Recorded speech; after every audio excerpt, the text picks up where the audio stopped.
We're continuing with Bishop Lorenzo Kelly, describing his trip to heaven. And Bishop, let's start where we left off. Okay. Next to this building was a new building that they were trying to build to take the rest of these children into. There wasn't room in the old building. And there was not room in the old building. And again, nobody ever said anything to me, but I had an impression that God is very angry with America because we have killed so many babies. And we have no conscience of it. And we continue that. We continue to do it, and we don't care. No. I did not know, because I was in the hospital, I was in a coma, that South Dakota was gearing up at that very time for a fight in the Capitol about the abortion, yes, to rescind that law in South Dakota. I didn't know. I was in a coma. But I was impressed that I was being sent back with this message, what I had seen. And he said, I didn't hear a voice, but he said, you don't fight. You're to go back and pray. And it was after I got out of the hospital, I did attend a meeting of some leaders at one of the hotels, and I gave my testimony in that meeting. But it's frightening what we're doing, and we have no God conscience. And you said you had the impression that God was very angry with America. Very angry. Describe your sense of that anger. It was as though somebody was talking inside of me. I never heard a voice, but the knowing of everything was inside of me. And I was not in this world. I was in another world. And I know people don't believe that and don't believe that you can have that type of experience, but it happened. It happened because what I would do is when I did come out of the coma, I couldn't talk, so I was writing, and I couldn't spell the words. I would start at the top of the page and go to the bottom. I would write sideways, and my wife has all that stuff. I'm interested to know, during the time that you spent in heaven, describe the sounds, the smells, the taste, the sights. What can you tell us about that? I want to just go back. I remember resting. They made a place for me to rest in the old house. And then I came out of there after resting, and I asked the man if I could stay and help them build a new place. And this was, he talked to me for the first time. Now, and this is Jesus that was speaking to you. Just a minute. Okay. He spoke, and he said, "You have helped people your whole life." And when he spoke, the silence was, that was when I realized that I hadn't heard anything. There was no noise, no nothing. This is my experience, because I've heard people talk and what they... Yes. There was no noise, no nothing. And immediately I remembered the song, the hymn, the verse says, "His voice is so sweet, the angels hushed the singing," and the melody that he gave to me, in my heart is ringing, and he walks with me. And that's when that song came. And I realized one of the reasons why there was no noise was because he was there. It was so beautiful. this place is undescribable. And I realized too that I hadn't made it in the city yet. I was just on the outskirts. I was just, you know, I was in wow wow land. Did you actually go into the city?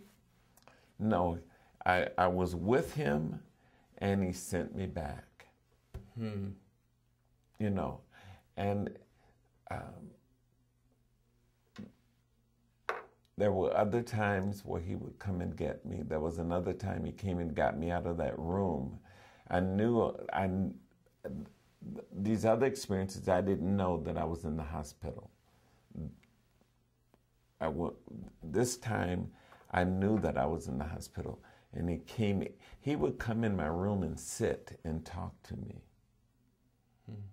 In the form of a man. What would he say? Do you remember any of the specific things that Christ said to you?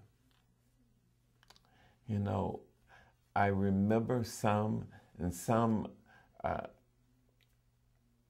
I'm not allowed to say anything about, but I came back here to warn people that there is a heaven, there is a hell.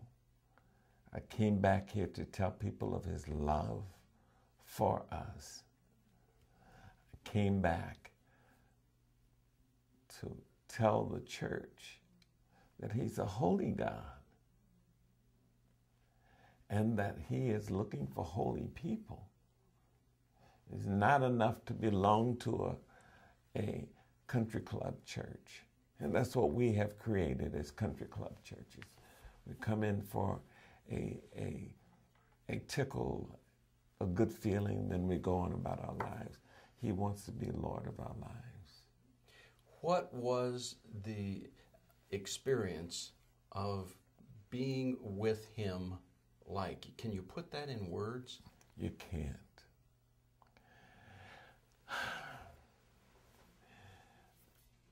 My brother came to visit at Easter time that year. In fact, my brother and my two sisters were here.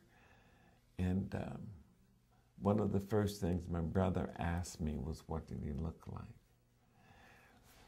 like? It's amazing that we're still so fleshly that we want him to be a white God, an Indian God. We want him to be a black God. And I heard the little fella when he testified of his experience to heaven and that he had blue eyes, that Jesus had blue eyes, and da-da-da-da-da. And I questioned God about it. Then I understood that if he had not looked like that for that little boy, he could have been frightened. He had to identify. But when I saw him, I said to my brother, I don't know. He said, you saw him. Yes, I saw him. Well, is he black? No. Is he white? No. He's God. He's spirit. He's God. And when each one of us go to see him, the Bible said we will not know what he will look like, but we will be like him. Not he's going to be like us. We're going to be like him, you know. And with the world that I grew up in, that I experienced so much racism and prejudice, I definitely would not want to see a blue-eyed God, you know. But I was able to identify with him. I knew who he was when he opened his mouth and spoke to me. And he says in his word, my sheep know my voice. Yes. I knew. That's a powerful story. Something even more powerful is the reality that you and I each have the opportunity to make the decision whether we spend eternity with this Jesus that you've heard Bishop Kelly talking about, or whether we spend eternity in separation from God. That's a powerfully significant decision. We don't get a do-over. We get to make that decision once. And I can tell you, I've made it. I know where my eternal home is going to be because I've said, Jesus, be Lord of my life.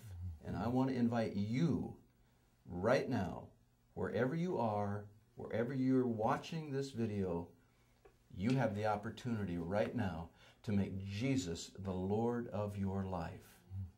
And not only will you be secure with eternity forever in the presence of God, but you'll discover your life here on earth will be revolutionized in miraculous ways. Amen. We're going to continue and talk a little bit with Bishop about the miraculous recovery from this death experience in this next segment.